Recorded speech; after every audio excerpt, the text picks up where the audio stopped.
दोस्तों स्वागत है आपका आपके अपने ही चैनल 100% सिलेक्शन में। दोस्तों इस चैनल के माध्यम से UP polytechnic first semester applied math की क्लासेस शुरू हो चुकी हैं और बहुत ही शानदार तरीके से तैयारी कराई जा रही है। दोस्तों आज हम गुणोत्तर श्रेणी का दूसरा पार्ट लेकर आ चुके हैं। दोस्तों इस पूरे चैप्टर से जितने भी इम्पोर्टेंट क्वेश्चंस बनते हैं उनको डिज़ाइन किया गया है। दोस्तों आज इस वीडियो के माध्यम से इस चैप्टर को भी ख़त्म कर दिया जाएगा अच्छे तरीके से। दोस्तों बस आप फॉलो करते रहिए तो आप अपने एग्ज़ाम में बहुत अच्छा प्रदर्शन कर पाएंगे। दोस्तों बस आप ना है फॉलो करते चलिएगा, बहुत शानदार तरीके से अपने एग्ज़ाम में प्रदर्शन कर पाएंगे आप। दोस्तों वीडियो शुरू होने से पहले इस वीडियो को लाइक कीजिए और सब्सक्राइब कीजिए और बेल आइकन को प्रेस कीजिए ताकि मैं जो भी वीडियो को अपलोड करूं उस वीडियो की नोटिफिकेशन आपके पास तक पहुंच सके। दोस्तों इस वीडियो की शुरुआत बहुत ज़बरदस्त लाइन से करती है। इस वीडियो की शुरुआत बहुत ज़बरदस्त लाइन से करते हैं। चलता रहूँगा पथ पर चलने में माहिर बन जाऊँगा। चलता रहूँगा पथ पर चलने में माहिर बन जाऊँगा। या तो मंजिल मिल जाएगी या एक अच्छा मुसाफिर बन जाऊँगा। या तो मंजिल मिल जाएगी या एक अच्छा मुसाफिर बन जाऊँगा। दोस्तों समय है बदल जाओ। खुद बदल गए तो अच्छा होगा, अगर समय ने बदला ना यार बहुत तकलीफ़ होगी। चलिए दोस्तों अब हम इस वीडियो की शुरुआत करते हैं और जितने भी इम्पोर्टेंट क्वेश्चंस डिज़ाइन किए हैं उनको अच्छे से समझते हुए चलते हैं।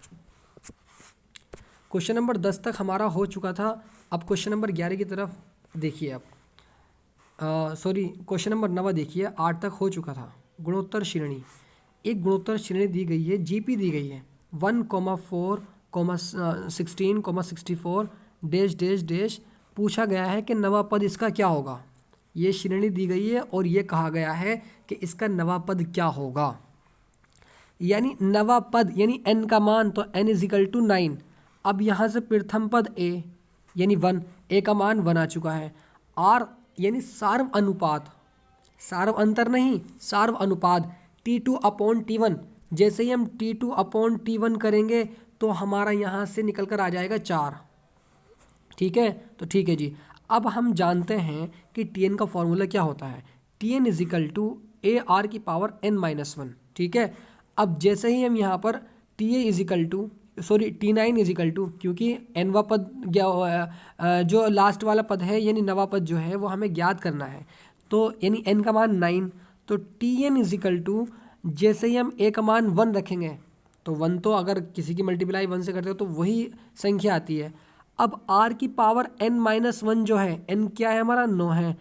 अब n-1 यानी 9 - 1 यानी 8 आ जाएगा और इस r की जगह 4 है तो 4 की पावर 8 आ जाएगा। समझ आया? ठीक है जी, अगले क्वेश्चन की तरफ बढ़ते हैं और अच्छे तरीके से समझते हुए चलते हैं क्वेश्चंस को। इजी क्वेश्चन है ये वाला भी। एक गुणोत्तर श्रेणी दी गई है 1,2,4,8 डैश डैश डैश का n-वा पद क्या होगा। n-वा पद पूछा गया है, यानी इसमें a का मान दे दिया गया है और r का मान दे दिया गया है सार्व अनुपात। हम जानते हैं कि Tn = AR⁴n-1। a क्या है हमारा, a हमारा 1 है, ठीक है, यानी ख़त्म ही हो जाएगा ये तो। अब Tn = a की जगह 1 पुट करा, यानी 1 के इंटू किसी से करेंगे तो वही आएगा। अब r की जगह, इस r की जगह 2 रखा तो 2 की पावर n-1, यही इसका आंसर हो जाएगा क्योंकि हमसे n-वा पद ही पूछा गया था। ठीक है, अगले क्वेश्चन की तरफ चलते हैं और इस क्वेश्चन को भी अच्छे से समझते हैं। क्वेश्चन नंबर 11, एक गुणोत्तर श्रेणी दी गई है 36,-12,4 डैश डैश डैश डैश का कौन सा पद 4/81 है। का कौन सा पद, अगर ये आ जाता है कि कौन सा पद तो वो t का मान होता है। ठीक है, ठीक है जी। यहाँ से a का मान आ गया 36, r = यानी सार्व अनुपात T2/T1 माइनस के 1/3, Tn = 4/81। ठीक है, दोस्तों मुझे लगा कोई आ गया दिखा था इसलिए मैं चला गया था। अब देखिए यहाँ पर हमें जो गिवन डेट है यानी दिया गया है, ए का मान निकाला और आर का मान निकाला हमने यहाँ से। ए का मान 36 ये आ गया, आर का मान यानी T2 अपॉन T1, जैसे ही हम इस T2 यानी ऊपर रखेंगे और अपॉन 36 करेंगे तो 12 या 36 तो माइनस के 1/3 आ जाएगा, यानी आर का मान -1/3।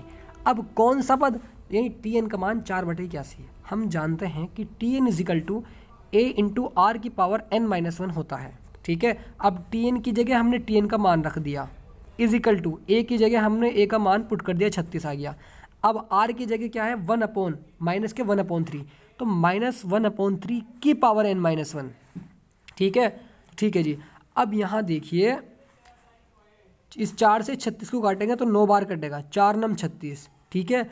और ये वाला जो 81 है इसको हम लिख सकते हैं कि 1/9 की पावर 2, क्योंकि 81 जो होता है वो 9 का वर्ग होता है, ठीक है जी।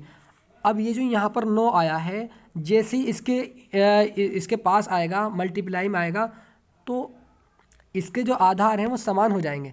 जब इसके आधार ये समान हो जाएंगे तो घाते आधार समान होने में जुड़ जाती हैं, ठीक है। तो घाते जैसे ही जुड़ेंगे 2 + 1 तो 1/9 की पावर 3 हो जाएगा। इधर देखिए माइनस के 1/3 की पावर n-1।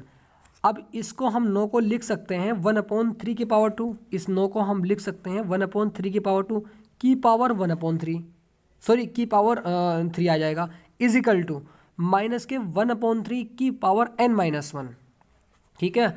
अब जैसे ही इसके अंदर मल्टीप्लाई करेंगे तो 3 की पावर 6 नहीं हो जाएगा, बिल्कुल हो जाएगा जी। तो माइनस के 1/3 की पावर n-1, ठीक है। अब यहाँ देखिए 1/3 की पावर 6 इजिकल टू माइनस के 1/3 की पावर n-1। इसके जो ये हैं समान हैं, जब आधार समान होते हैं तो घातों की तुलना हो जाती है। जैसे ही हम इस घात की तुलना इससे करेंगे तो n-1 इजिकल टू 6, यानी इस 1 को जब उठाकर इधर को लेकर आएंगे तो ये प्लस का हो जाएगा क्योंकि ये माइनस का है, तो n इजिकल टू 7 आ जाएगा। आई होप ये क्वेश्चन भी आपको समझ आया होगा। और हम ये कह सकते हैं कि श्रेणी का 7वां पद 4/81 है, क्योंकि n का मान 7 है आ गया है, तो n का जो यानी 7वां पद 4/81 है। बस अगली तरफ देखते हैं, अगले क्वेश्चन की तरफ चलते हैं और बहुत शानदार तरीके से सीखते हैं इसको भी। एक गुणोत्तर श्रेणी दी गई है 36 12 4 डैश डैश डैश का 11वां पद क्या होगा। इसका हमें 11वां पद पूछा गया है। अगर हमें यहाँ पर 11वां पद पूछा गया है यानी n का मान दे दिया गया है, 11वां पद यानी n का मान, n इजिकल टू 11। अब यहाँ से a का मान 36 तो a का मान 36, अब यानी ये देखिए T2 अपॉन T1 करेंगे तो 12 तिया 36 यानी 1/3 आ जाएगा। r का मान a का मान निकल गया। अब हम जानते हैं कि Tn इजिकल टू, क्योंकि हमें 11वां पद, तो Tn इजिकल टू AR की पावर n-1, ये हमारा फॉर्मूला होता है। अब हमें Tn की जगह 11 रखना है तो T11 इजिकल टू 36, क्योंकि a की जगह 36 रख देंगे क्योंकि प्रथम पद है, ठीक है। अब r की जगह 1/3, क्योंकि r का मान 1/3 दे दिया गया है यहाँ से, ये देखिए, ठीक है जी। अब की पावर 10 हो जाएगी, क्योंकि जब हम 11 - 1 करेंगे तो उसमें से 1 को घटा देंगे तो 10 आ जाएगा, ठीक है। तो ठीक है जी। अब इस 36 को हम लिख सकते हैं 3 × 3 × 4, क्योंकि 3 × 9 = 36, ठीक है। अब इसको हम लिख सकते हैं 1/3 की पावर 10 को हम लिख सकते हैं कि 1/3 × 3 × 3 की पावर 8। ऐसा क्यों किया? ऐसा इसलिए किया, इसलिए तोड़ा इसको ताकि ये कट जाए दोनों, क्योंकि जब गुणा में होती है तो घातें प्लस हो जाती है अगर आधार समान होते हैं तो, ठीक है। T11 इजिकल टू 4/3 की पावर 8, यही इसका आंसर आ जाएगा। 11वां पद ये हो जाएगा इसका, ठीक है। अब आगे देखिए क्वेश्चन नंबर 13 की तरफ बढ़ते हैं। निम्नलिखित श्रेणी के कितने पद लिए जाएं, इस श्रेणी के कितने पद लिए जाएं कि उनका योग 1023 हो जाए। कितने पद लिए जाएं इस श्रेणी में से, इस जीपी में से, कि उनका योग 1023 हो जाए, ठीक है। तो जो हमें दिया हुआ होता है given that a is equal to 1, क्योंकि 1 दे रखा है प्रथम पद, और r इज इक्वल टू 2। जैसे ही हम इस 4 को नीचे रखेंगे और ऊपर को रखेंगे और इसको नीचे रखेंगे तो 2 दूनी 4 यानी T2/T1 इज इक्वल टू आ जाएगा हमारा यहाँ पर 2 r का मान। अब यहाँ देखिए मैंने आपसे ये कहा था कि कितने पद लिए जाएं कि उनका योग, जहाँ भी योग आएगा बस ये सोच लेना है कि ये Sn की बात हो रही है, ठीक है। तो Sn इज इक्वल टू 1023 रहेगा, 1023 दिया हुआ है।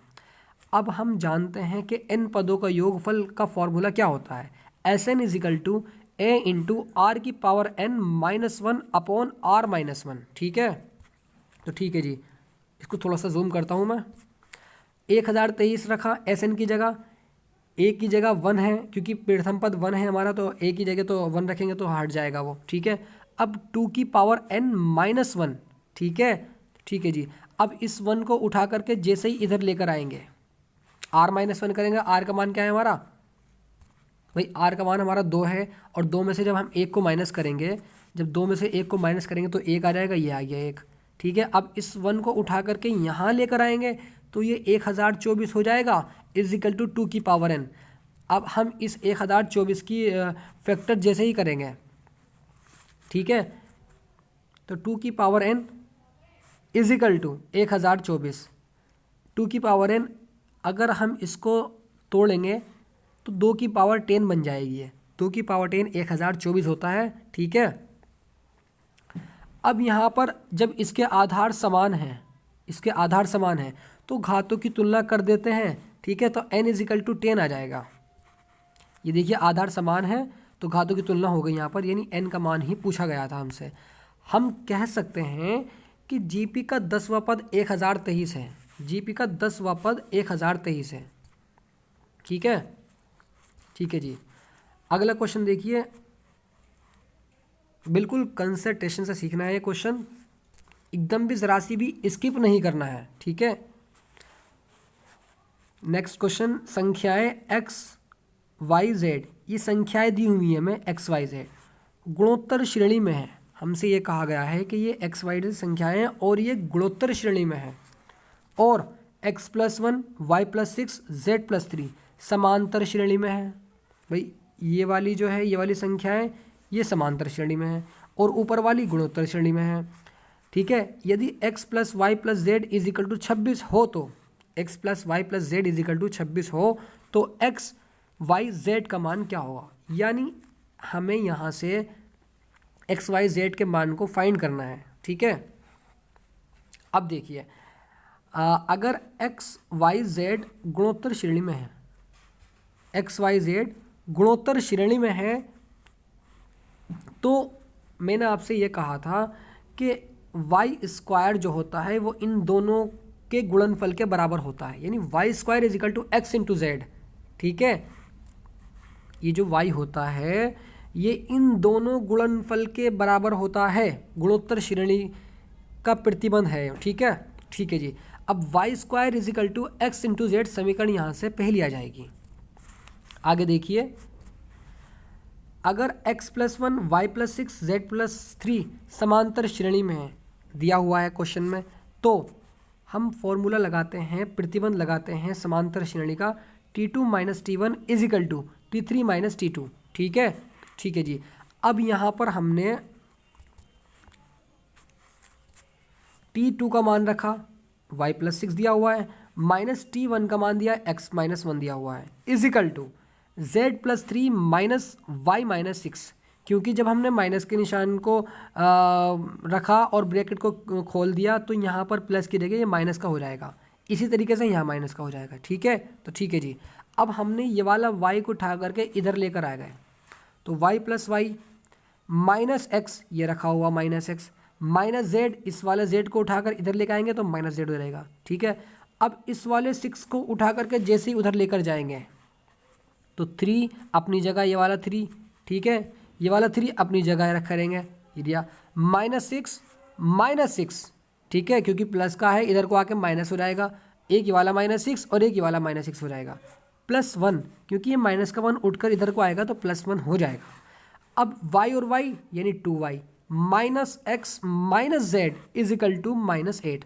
दोस्तों आ रहा है समझ, अब 2y माइनस, अब यहाँ से हम देखिए, इधर देखिए, इस वाले पोर्शन में से हमने जैसे ही माइनस कॉमन लिया तो x प्लस जेड हो जाएगा इज इक्वल टू -8। ठीक है जी।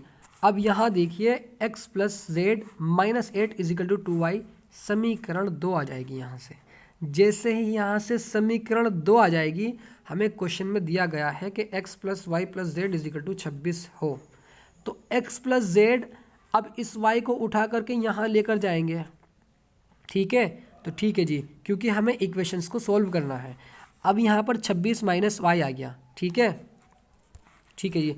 अब हमने क्या काम किया कि x प्लस जेड का मान समीकरण 2 में रखा। देखते हैं समीकरण 2 क्या है हमारी। समीकरण 2 ये रही हमारी। जैसे ही हम यहाँ पर x प्लस जेड का मान पुट करते हैं, जैसे ही हम यहाँ पर यानी x प्लस जेड की जगह इसका मान 26 माइनस वाई पुट करते हैं, तो 26 minus y -8 is equal to 2y। ठीक है, तो ठीक है जी। अब यहाँ से y का मान हमने निकाला, यानी 26 minus y -8 is equal to 2y। अब ये 8, ये y जो है, सॉरी ये वाला y जो है उठकर इधर को जाएगा तो 3y हो जाएगा।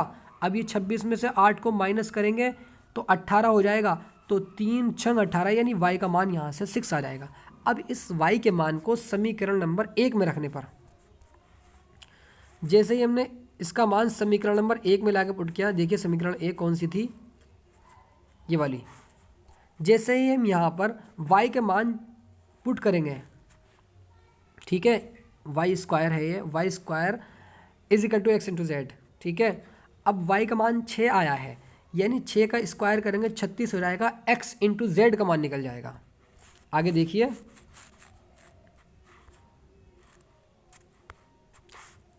छः का square is equal to x into z. अब x इंटू जेड का मान 36 आ गया।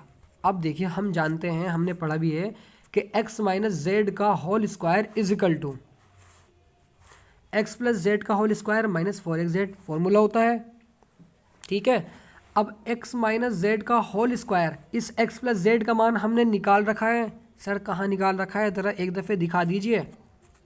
इधर देखिए, x प्लस, हाँ अभी नहीं निकाला हमने इसको थोड़ा सा आगे निकाला था। देखिए इधर x प्लस जेड का मान, जैसे ही हमने x प्लस जेड का मान 20 आ गया था। अब दिखाता हूँ आपको यहाँ पर, इधर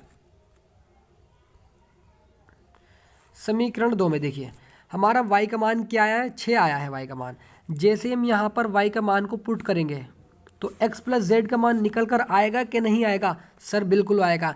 और जैसे ही हम यहाँ पर 6 पुट करते हैं, ये वाले y के मान को पुट करते हैं, तो 26 माइनस 6 यानी 20 हो जाएगा, यानी x प्लस जेड का मान 20 हो जाएगा। ठीक है, हम उस वाले 20 को यहाँ पर पुट करते हैं, यानी 20 का स्क्वायर -4 और एक्स जेड का मान अभी हमने 36 निकाला है, इंटू 36 हो जाएगा।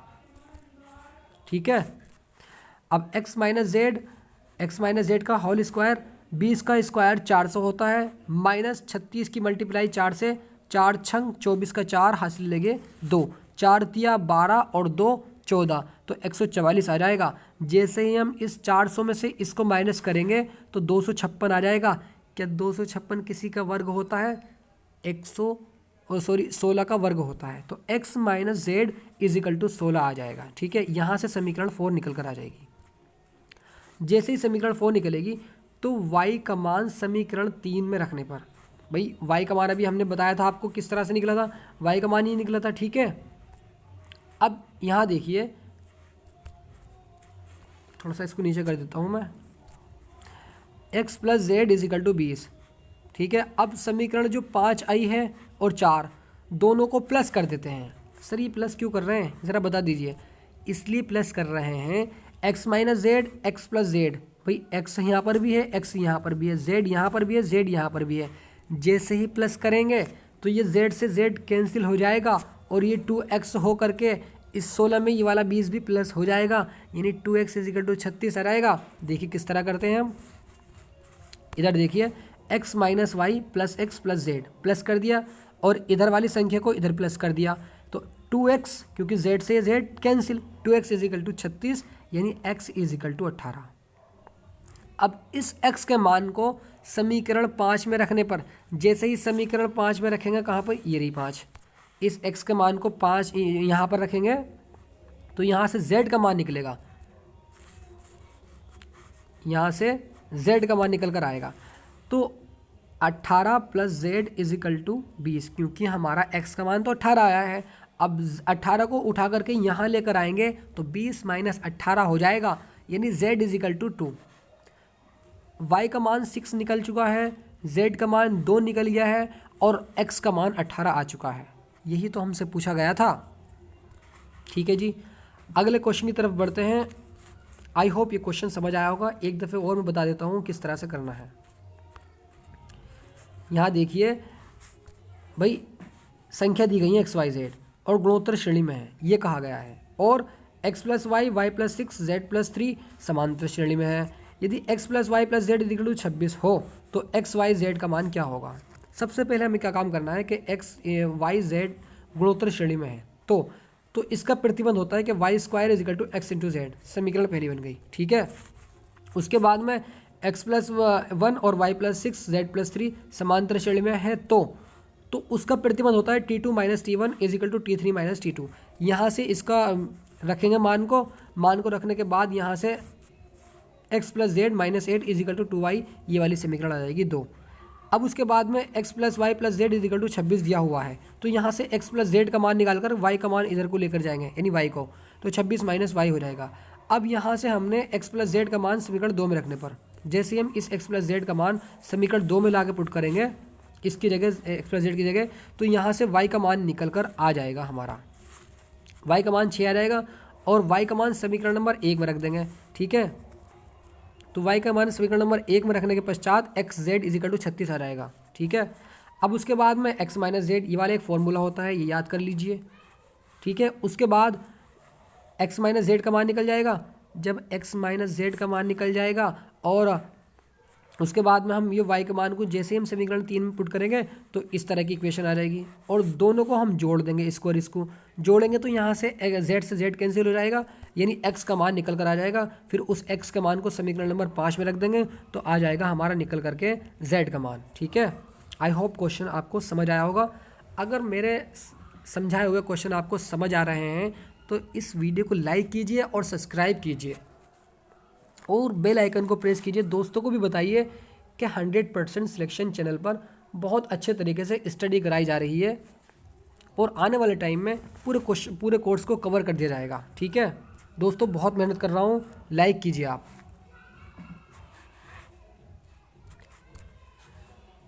क्वेश्चन बहुत इंपॉर्टेंट है, बहुत ज़्यादा इंपॉर्टेंट है। यदि x is equal to a plus a upon r plus a upon r square plus dash dash dash dash अनंत, y इज इक्वल टू, हमें गुणोत्तर श्रेणी दी गई है भाई, x एक गुणोत्तर श्रेणी ये रही, y is equal to b minus b upon r plus b upon r square plus dash dash dash अनंत, एक ये रही। और एक z is equal to c plus c upon r square plus c upon r की power 4 plus dash dash dash अनंत। ठीक है, तो हमें इसमें यह सिद्ध करना है कि x y upon z is equal to a b upon c. दोस्तों एकदम कंसंट्रेशन से पूरा दिमाग लगा दीजिए, ये चुटकियों का क्वेश्चन है, चुटकियों का, और 5 नंबर में पूछा जाएगा आपके एग्जाम में। ठीक है, तो ठीक है जी। अब यहाँ पर हमें दिया है कि x is equal to a plus a upon r plus a upon r square plus dash dash dash अनंत। अब हम जानते हैं कि T2 अपॉन T1 आर का मान निकालेंगे, तो जैसे ही आर का मान निकालेंगे तो 1 अपॉन आर आ जाएगा। हम जानते हैं कि अनंत पदों का योग क्या होता है, मैंने आपको पहली वीडियो में फॉर्मूले बता दिए हैं, याद कर लीजिए कि अनंत पदों का योग जो होता है वो a अपॉन 1 माइनस आर होता है। ठीक है, जैसे ही हम यहाँ से इसका मान निकालेंगे, यानी a की जगह तो प्रथम पद यानी a ही दे रखा है, अपॉन 1 माइनस, भाई r का मान हमारा क्या है, 1 अपॉन आर आया है, r का मान ये रहा, देखो 1 अपॉन आर आया है। ठीक है, तो यहाँ पे r की जगह जैसे हम 1 अपॉन आर को पुट करेंगे तो x इज इक्वल टू, यानी इसको, ये x का वो चल रहा है टर्म, x की श्रेणी चल रही है जीपी, तो इस r की मल्टीप्लाई 1 में करेंगे, यानी r माइनस 1 अपॉन आर आ जाएगा, और वह r जब ऊपर जाएगा तो ए आर हो जाएगा। ठीक है, समीकरण पहली आ जाएगी। इसी प्रकार हमें y is equal to b minus b upon r plus b upon r square plus dash dash dash अनंत। ठीक है, इसी प्रकार हमें यहाँ करना है कि T2 अपॉन T1 यानी माइनस के बी अपॉन भाई माइनस के b upon r upon b. अब जैसे ही हम ये आर इस बी के पास आएगा तो ये बी से बी कैंसिल हो जाएगा, यानी माइनस के 1 अपॉन आर आ जाएगा। एस अनंत is equal to a upon 1 minus r. ठीक है, तो यहाँ पर जैसे ही हम इसके मान को पुट करते हैं, भाई ये फॉर्मूला होता है, ये एक फॉर्मूला होता है। ठीक है, अब ए की जगह ए का मान और आर की जगह आर का मान पुट करते हैं, देखते हैं क्या आता है। एस अनंत is equal to b upon, क्योंकि इसका प्रथम पद बी दे रखा है, अपॉन 1 प्लस 1 अपॉन आर। दोस्तों ये माइनस था, ये प्लस कैसे हो गया? क्योंकि ये देखिए माइनस है और ये आर का मान है, ये पूरा आर का मान है। जैसे ही आकर रखा जाएगा यहाँ पर तो ये प्लस हो जाएगा सर। तो अब 1 plus 1 upon r is equal to, अब आर की पावर आर की मल्टीप्लाई इसमें आर प्लस 1 अपॉन आर, और वो आर ऊपर जाएगा यानी b r upon r plus 1 हो जाएगा। यानी वाई की जो श्रेणी के जो हमारी इक्वेशंस निकलती है वो b r upon r plus 1 समीकरण 2 आ जाएगी यहाँ पर। आगे देखिए इसी प्रकार ये करना है जेड वाला। जेड में हमें ये दिया गया है कि c plus c upon r square plus c upon r की power 4 plus dash dash dash अनंत। अब r is equal to T2 upon T1, पहला काम इसका यही करना है। सी आर स्क्वायर, क्योंकि T2 का मान हमें सी अपॉन आर स्क्वायर दिया गया है, टी मतलब टर्म पद, c upon r square upon c, क्योंकि प्रथम पद सी है, is equal to 1 upon r square हो जाएगा, क्योंकि ये सी से ये सी कैंसिल हो जाएगा। एस अनंत इज इक्वल टू, हम जानते हैं कि ये एक फॉर्मूला होता है। ठीक है, जैसे ही इस फॉर्मूले में ए और आर का मान यानी प्रथम पद और आर की जगह आर का मान पुट करते हैं, तो एस अनंत इज इक्वल टू, इस ए की जगह प्रथम पद सी दिया हुआ है तो सी रख दिया हमने, 1 माइनस, अब आर की जगह 1 अपॉन आर स्क्वायर दिया गया है तो 1 minus 1 upon r square is equal to, अब इस आर स्क्वायर की मल्टीप्लाई 1 में होगी, माइनस 1 करेंगे अपॉन आर स्क्वायर आ जाएगा। जो अपॉन में आएगा ना, अपॉन में आर स्क्वायर, वो ऊपर चला जाएगा। ठीक है, जिस तरह से ये गया है देखो, तो सी आर स्क्वायर हो जाएगा। अब जेड की जो श्रेणी आ गई, गुणोत्तर श्रेणी जो आ गई, इक्वेशन जो आ गई, वो बन करके एस अनंत is equal to c r square upon r square minus 1 समीकरण 3 आ जाएगी। जैसे ही 3 समीकरण बनती हैं तो हमें सिद्ध ये करना है कि x y upon z is equal to a b upon c. ठीक है, अब यहाँ पर x की जगह x का मान, y की जगह y का मान, z की जगह z का मान पुट करते हैं और देखते हैं क्या a b upon c prove हो रहा है या नहीं। जैसे ही हमने x की जगह x का मान रखा यानी a r upon r minus 1, देखते हैं x का मान क्या आया था। ये देखिए ये x का मान है पूरा, ये वाला इतना a r upon r minus 1, तो हमने यहाँ पर a r upon r minus 1, ठीक है, इन टू, अब इस z की जगह ये वाला जो z है, इस z की जगह y जो है y की जगह y का मान पुट करते हैं, देखते हैं y का मान क्या आया था। यहाँ देखिए y का मान b r upon r plus 1, भाई y की जो गुणोत्तर श्रेणी दी गई है थी उसकी इक्वेशन बनी थी, यानी y की जगह हमने y का मान रखा b r upon r plus 1। ठीक है, तो ये रहा देखिए b r upon r plus 1। अब इस z की जगह z का मान पुट करते हैं। z का मान क्या है सर, अभी बिल्कुल अभी निकाला है हमने कि z का मान c r square upon r square minus 1। ठीक है जी। अब यहाँ देखिए हमने ये मान भी पुट कर लिया c r square upon r square, c r square upon r square. अब जैसे ही हम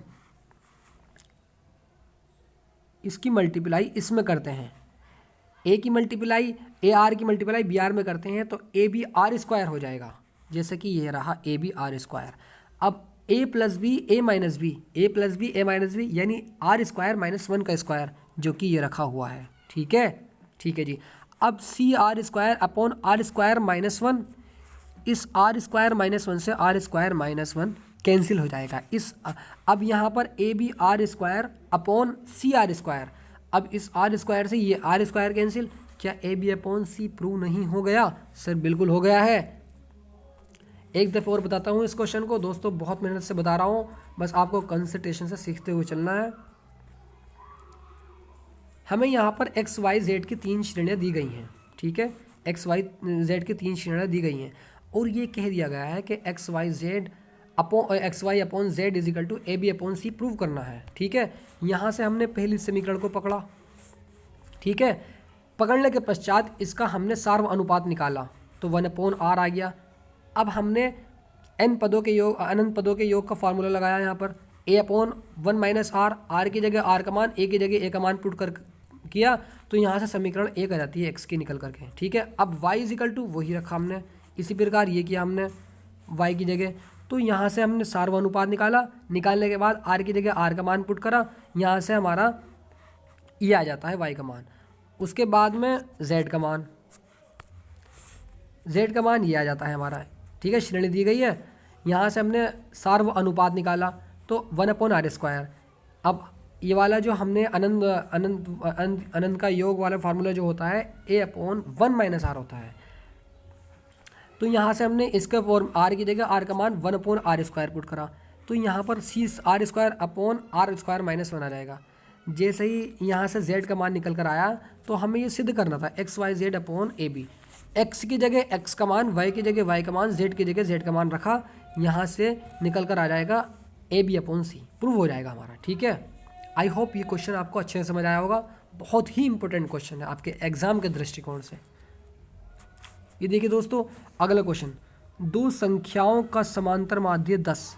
भाई कोई दो संख्या दी हुई है और उनका समांतर माध्य 10 दे रखा है और गुणोत्तर माध्य 8 है, तो वह संख्या क्या है?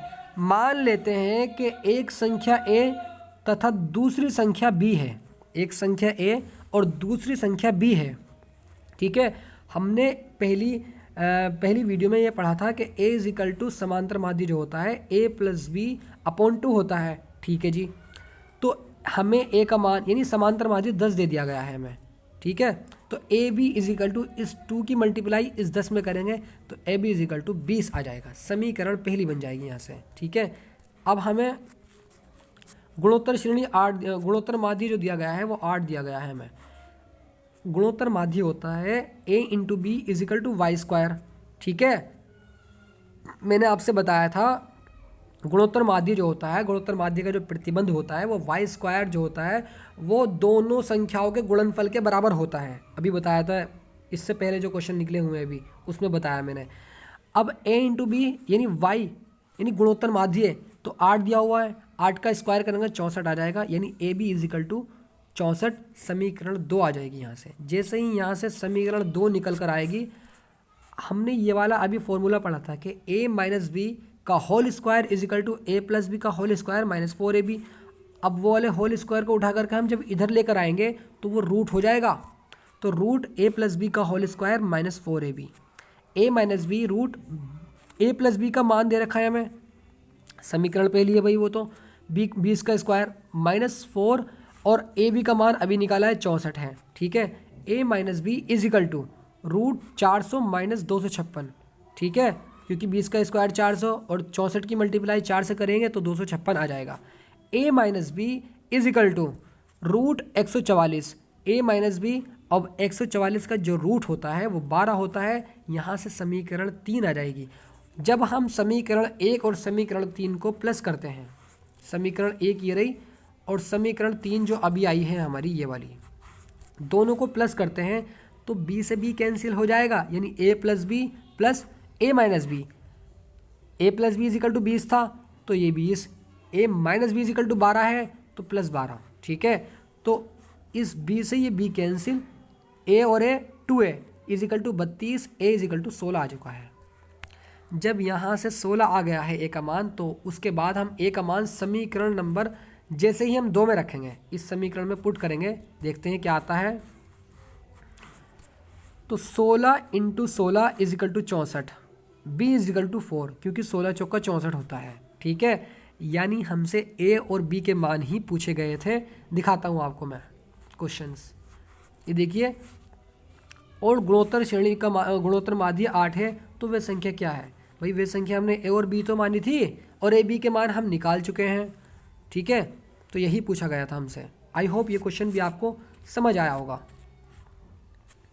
ये देखिए क्वेश्चन, 160 तथा 5 पदों के बीच 4 गुणोत्तर माध्य है। 160 प्रथम पद है और सबसे लास्ट वाला पद जो है वो 5 है। इनके बीच 4 गुणोत्तर माध्य पदों को ज्ञात करना है। 4 गुणोत्तर माध्य पद हैं, उनको ज्ञात करना है। और किस तरह ज्ञात करते हैं मैं आपको बताता हूँ। मान लेते हैं कि 160 और 5 के बीच गुणोत्तर माध्य है। मान लेते हैं कि 160 और 5 के जो मध्य पद हैं जो हमें ज्ञात करने हैं वो G1, G2, G3, G4 है। ठीक है, तो ठीक है जी।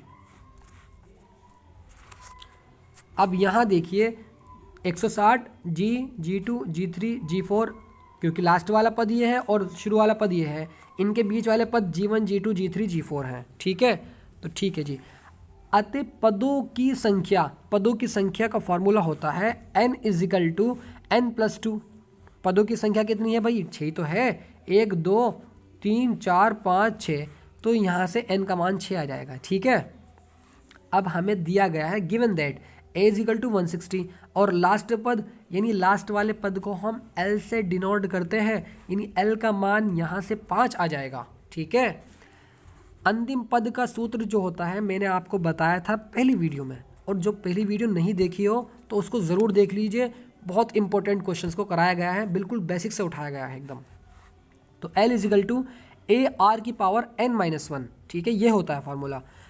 अब यहाँ पर देखिए L की जगह L का मान रखा यानी 5।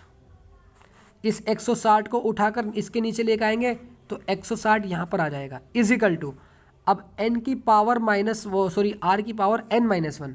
जैसे ही हम n-1 करेंगे, यहाँ देखिए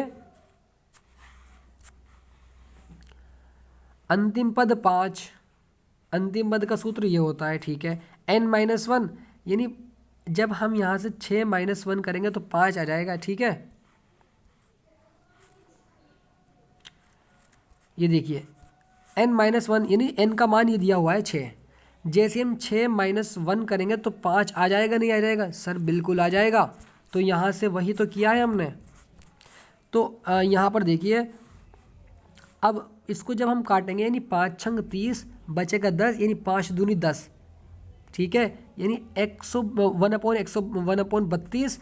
इसको हम लिख सकते हैं कि 1/2 की पावर 5 = r⁵ 1/2 की पावर 5 r⁵ क्या घातें समान नहीं है?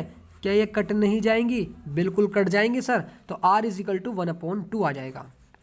दोस्तों एक बात बताता हूँ, ये नहीं देखना है कि कौन पढ़ा रहा है, बस ये देखते चलना है कि ये क्वेश्चन मेरी समझ आ रहा है या नहीं। ठीक है, बिल्कुल भी गुरूर में नहीं रहना है, बिल्कुल भी। मैं भी आपका भाई हूँ, बस आप समझते चलिएगा और कंसंट्रेशन समझिएगा। अब देखिए यहाँ देखिए, जब हमें यह r का मान पता चल गया यहाँ से, उसके पश्चात प्रथम गुणोत्तर श्रेणी G1। भाई प्रथम गुणोत्तर श्रेणी G1 यानी ये देखिए जो गुणोत्तर श्रेणी का प्रथम ये वो है, ये G1 है। ठीक है, तो हमने यहाँ पर G1 = AR⁻2 - 1, क्योंकि ये दूसरा पद है G1 जो है हमारा, तो दूसरा पद है यानी 2 - 1, तो 2 - 1 यहाँ कर देंगे हम। ठीक है, तो जब हम 2 और r⁻2 - 1 करेंगे तो 1 हो जाएगा, और r⁻1 यानी r, तो AR हो जाएगा। अब A का मान 160 × r का मान अभी निकाला है 1/2, G1 का मान यहाँ से 80 आ जाएगा। इसी प्रकार द्वितीय पद G2 = AR, द्वितीय पद जो है वो हमारा तीसरा पद है, तो AR 3 - 1 करेंगे। 3 - 1 करेंगे जैसे ही तो 2 हो जाएगा, यानी r² हो जाएगा। जब r² हो जाएगा तो r का मान 1/2 दिया हुआ है, 1/2 का होल स्क्वायर करेंगे तो 1/4 आ जाएगा। जब इसको काटेंगे 4 × 16 तो 40 आ जाएगा, यानी G2 का मान 40 आ जाएगा। अब इसी तरीके से G3 का मान ये हमें दिखाना है। तृतीय पद G3 AR⁻, तीसरा पद जो है G3 जो है वो चौथा पद है, तो 4 - 1 करेंगे। A का मान 160 × 1/2 की पावर 3। 1/2 की पावर 3 क्या 1/8 नहीं होता? सर 2 दूनी 4 दूनी 8 ही होता है। तो 160 जैसे ही हम इसको काटेंगे 8 दूनी 16, तो 20 आ जाएगा G3। इसी प्रकार G4 चौथा पद AR⁻, जो हमारा G4 होगा वो 5वां पद होगा, यानी 5 - 1, तो 160 इंटू 1/2 की पावर 4, 160 अब 2 की पावर 4 16 होता है यानी 1/16, तो यहाँ से 16 ही कम 16 यानी 10 आ जाएगा। ठीक है, तो G4 का मान यहाँ से 10 आ जाएगा।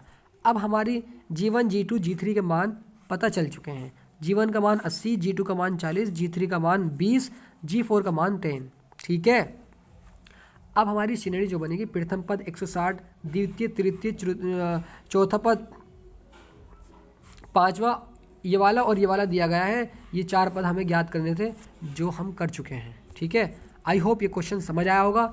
अगले क्वेश्चन की तरफ बढ़ते हैं दोस्तों। बस इस वीडियो को आप एंड करते हैं क्योंकि मैंने सारे क्वेश्चन समझा दिए हैं आपको। ठीक है दोस्तों, बस आपको फॉलो करते रहिए, आप बहुत अच्छा प्रदर्शन कर पाएंगे आपके एग्ज़ाम में। ठीक है, तो ठीक है दोस्त, इस वीडियो को एंड करते हैं। अगले चैप्टर में न्यू चैप्टर की शुरुआत करते हैं और बिल्कुल परफेक्ट तरीके से इस पूरे चैप्टर को कवर कर दिया गया है।